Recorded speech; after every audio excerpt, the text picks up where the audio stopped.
Hi everybody, I'm Chris, your marketing buddy from Simple Machines.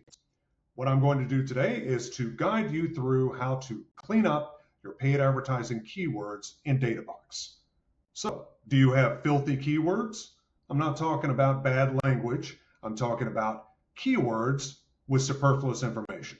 So we are looking at the Google Ads Performance Data Board for our Simple Machines Databox report. And as you can see here in keyword performance, there's a bunch of information. There's a keyword ID.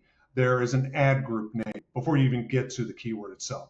That's a mess. It's really hard to read. It makes it harder for you to analyze and to report on. And your clients definitely don't want to see all of this stuff.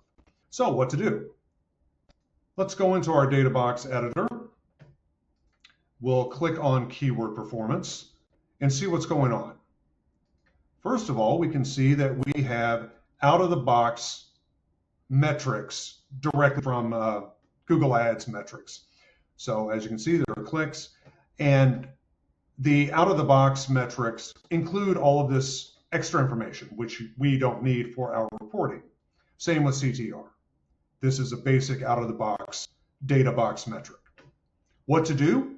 We're going to add a custom metric. So we click Create New Custom Metric.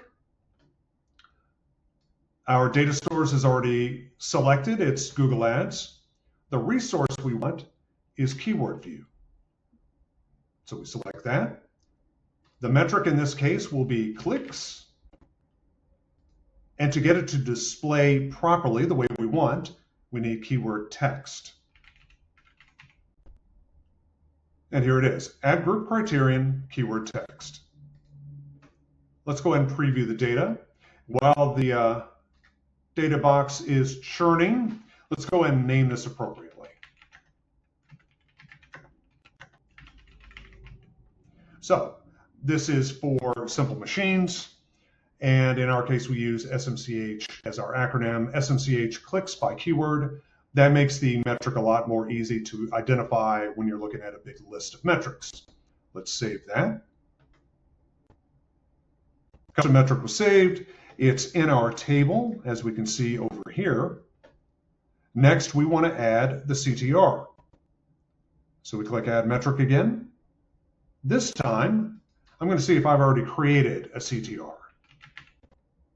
And there it is. I already built this earlier. So we select it. Now we have our new custom metrics in there. But to make sure they display properly, we need to break them down by ad group, criterion, keyword text.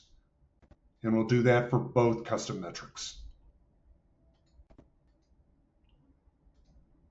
Now they're going to show up properly. Let's go ahead and drag these into place above the old metrics. So we will no longer need the out-of-the-box metrics, so we can delete those. Delete, remove, CTR, delete, remove. Voila!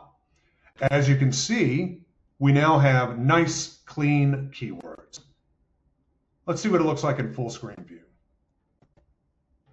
HubSpot Solutions, HubSpot Services, you've got the clicks, you've got the CTR. Of course, you want to rename these column headers so that they are only clicks and CTR. It's much easier to read. You don't have all this superfluous information. And you'll want to make the CTR into an actual percentage. So that does it.